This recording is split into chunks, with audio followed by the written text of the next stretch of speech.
saya diseret, ditarik dari mobil itu, dibawa ke kantor. Nggak lama dia ngambil setruman panjang itu, badan saya disetrumin sampai ke dia nyodor-nyodor ke alat vagina saya. Saya ngambil empalnya satu, dia langsung jejelin saya kotoran tai gajah. Dipaksa dijejelin, dipegang sama pembantunya, terus saya dijejelin. Di depan teman-teman melihat. Dipisahkan dari orang tua, disetrum, bahkan dipaksa makan kotoran gajah. Itu cuma sedikit gambaran dari mantan para pemain sirkus Oci alias Oriental Sirkus Indonesia yang belakangan buka suara soal kekejaman di balik sebuah pertunjukan sirkus. Kesaksian mantan para pemain sirkus ini jadi rame, membuat masyarakat jadi kaget dan gak nyangka. Di balik atraksi-atraksi yang keren, semua keceriaan dan hiburan di dalamnya, ternyata tersimpan banyak hal yang di luar nalar manusia.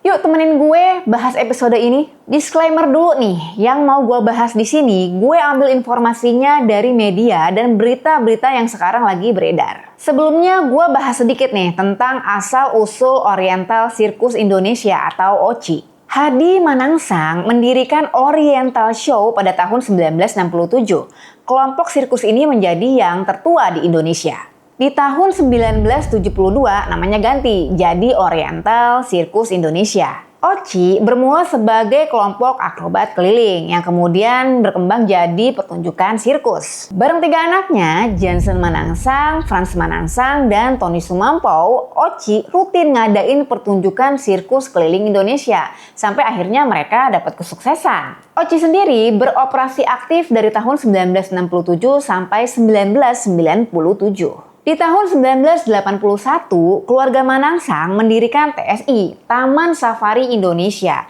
dan OCI juga pada saat itu masih tetap berjalan. Jadi, OCI dan TSI ini mempunyai kepemilikan yang sama, yaitu 3 orang tadi, Jansen Manangsang, Frans Manangsang, dan Tony Sumampo. Yang mana mereka ini dijuluki dengan nama 3 Macan Safari. 3 macan ya, bukan trio macan, karena anak laki-laki Pak Hadi Manangsang ini pas ada 3. Sekarang masuk ke bahasan kejadian dan pelaporan para korban. Kejadian ini menurut informasi dari pengacara mantan para pemain sirkus OCI, Cak Soleh, berlangsung di Taman Safari Indonesia Cisarua, Bogor. Laporan ini berasal dari Mbak Vivi Nurhidayah, pemain OCI yang juga dipekerjakan di Taman Safari Indonesia. Sebenarnya di April 1997, Mbak Vivi ini udah melapor ke Komnas HAM mengenai perlakuan gak manusiawi yang didapatkan oleh para korban. Dan Komnas HAM sendiri juga udah ngeluarin surat rekomendasi. Tapi ya disayangkan banget karena pada saat itu emang belum ada undang-undang HAM yang bisa mendukung para korban ini. Jadi pada saat itu rekomendasi dari HAM adalah supaya para pemain sirkus ini menyelesaikan permasalahannya ya secara kekeluargaan aja. Dan pihak yang dilaporkan oleh para pemain sirkus ini diminta untuk memberikan kompensasi ataupun ganti rugi. Nah, mereka disuruh tunggu tuh biar dapat kompensasi. Tapi kenyataannya mereka nggak dapat kompensasi apapun. Keadilan yang mereka tuntut belum dapat kejelasan. Ya istilahnya gantung aja gitu puluhan tahun. Masuk ke era sosial media, Mbak Vivi ini ketemu tuh sama teman-teman mantan para pemain sirkus OCI di sosial media. Ditanyain tuh sama teman-temannya, gimana laporan Komnas HAM yang udah puluhan tahun lalu, lu udah dapat kompensasi belum? Karena kan di periode mereka bekerja sebagai pemain sirkus, komunikasi belum secanggih sekarang nih, dan mereka juga udah kepisah lama satu sama lain. Nah, karena belum ada titik terang sejak tahun 1997 dan korbannya juga emang cukup banyak, mereka pun menghubungi media-media untuk membantu mereka membuka kembali kasus ini. Nah, dari situ tuh kasus ini jadi viral di pemberitaan nasional. Di sini gue rangkum ada beberapa perempuan yang udah memberikan kesaksian di media-media. Mereka semua adalah mantan para pemain sirkus yang nggak tahu asal-usul mereka. Bener-bener nggak tahu kapan lahirnya, orang tuanya siapa, ya nggak tahu identitas diri mereka sama sekali. Miris banget sampai nggak tahu jati diri. Umur mereka pun mereka tuh cuma bisa ngira-ngira, ya karena mereka memang udah terpisah dari orang tua mereka sejak kecil, bahkan dari bayi. Dimana ada dari mereka yang udah dilatih sejak usia 2 tahun. 2 tahun coy. Anak umur segitu bisa apa sih? Kalau kenyataannya emang bener kayak gini, menurut gue sih ini adalah sebuah perampasan masa depan. Mereka dipaksa dan bahkan gak punya pilihan untuk nentuin jalan hidup mereka sendiri. Edan kata gue sih. Ada juga informasi yang bilang kalau mereka ini memang diambil dari orang tua mereka, yang mana orang tua mereka ini memang dari golongan kurang mampu. Ya istilahnya mereka tuh dibeli dari orang tua mereka. Ya para orang tua yang kurang mampu ini mau-mau aja karena dijanjiin kalau anak mereka itu akan disekolahkan dan dipenuhi kebutuhannya. Kenyataannya bukannya disekolahin, mereka malah dilatih sejak kecil buat jadi pemain sirkus. Mereka bilang mereka sama sekali nggak disekolahin, cuma tahu baca tulis sama perhitungan sederhana mungkin ya. Itu juga bukan diajarin sama guru, tapi sama karyawan Taman Safari Indonesia juga. Dan yang lebih bikin esmoni nih, mereka bilang mereka tuh nggak digaji, mereka cuma disuruh kerja doang. Esmoni nggak lo dengernya? Udah gitu, nggak bisa bersosialisasi juga sama orang luar. Udah kayak diisolasi sama dunia luar. Nah, sekarang kita masuk ke cerita para korban. Yang pertama, Vivi Nurhidayah. Mbak Vivi ini mengalami banyak penyiksaan. Ya pokoknya kalau bonyok mah udah biasa gitulah.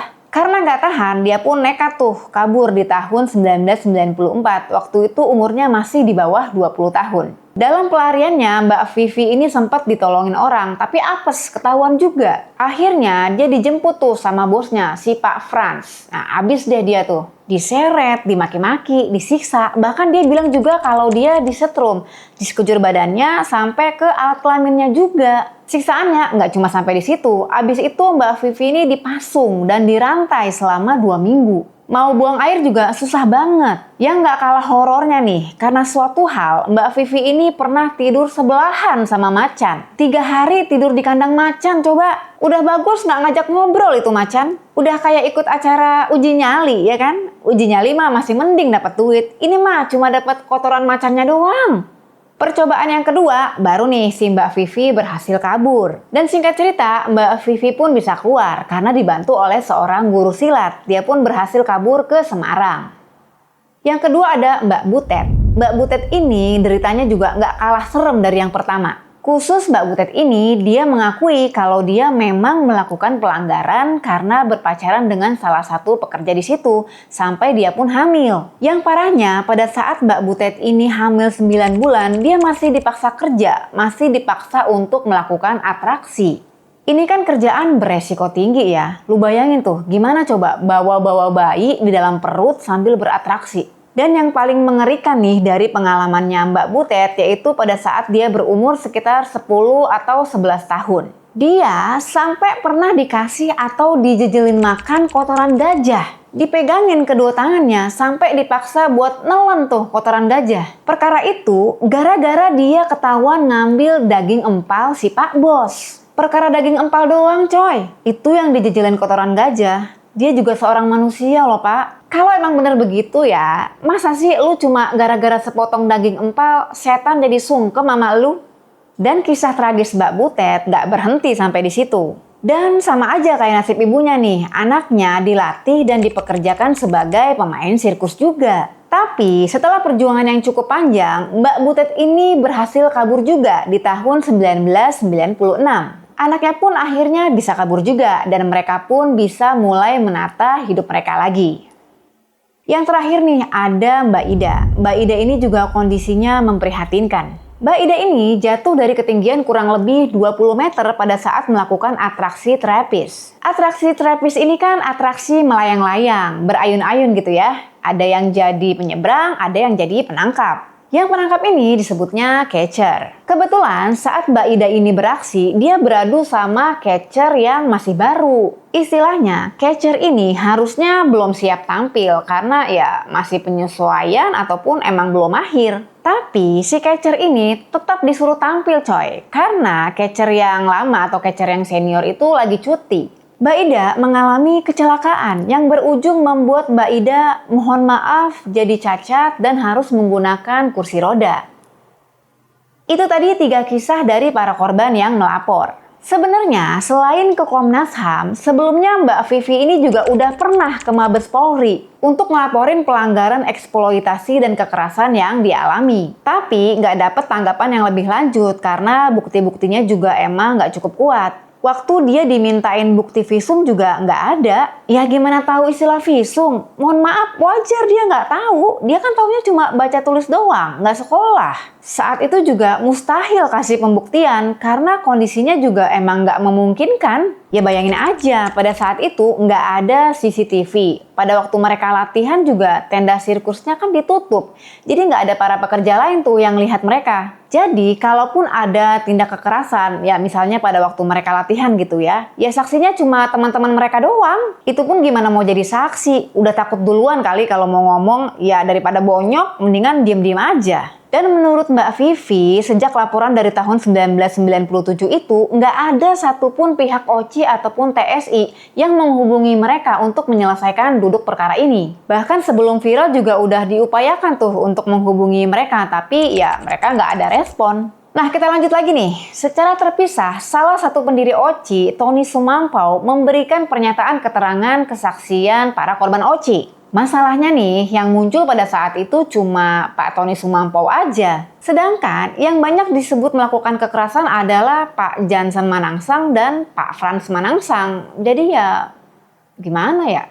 Pak Tony ini ya, sebaliknya dia justru membantah semua perihal kekerasan dan penyiksaan yang diceritakan oleh para korban. Dia bilang, nggak ada tuh yang pakai setruman, nggak ada yang disiksa, nggak ada yang mengalami kekerasan. Tommy Sumampau juga bilang ada dugaan provokator di balik kesaksian para korban ini. Dan selain itu, pihak TSI juga udah kasih klarifikasi terkait dengan informasi yang sekarang lagi beredar di masyarakat. Di mana tertulis di situ bahwa TSI dan OCI adalah dua entitas yang berbeda. Sedangkan para pelapor ataupun para korbannya ya, mereka ini adalah pemain ataupun talenta sirkus yang berada di bawah naungan OCI. Nah, OCI-nya sendiri kan udah nggak aktif, ya kan? Sekarang tinggal TSI-nya aja tuh yang beroperasi. Kalau dilihat-lihat nih ya, pihak TSI ataupun dari Pak Tony Sumampau-nya sendiri kasih pernyataan yang nampaknya arahnya tuh lebih ke masalah teknis. Dari masalah setrum sampai entitas dua lembaga yang berbeda. Padahal jelas informasinya kalau OCI dan TSI itu kepemilikannya ya sama.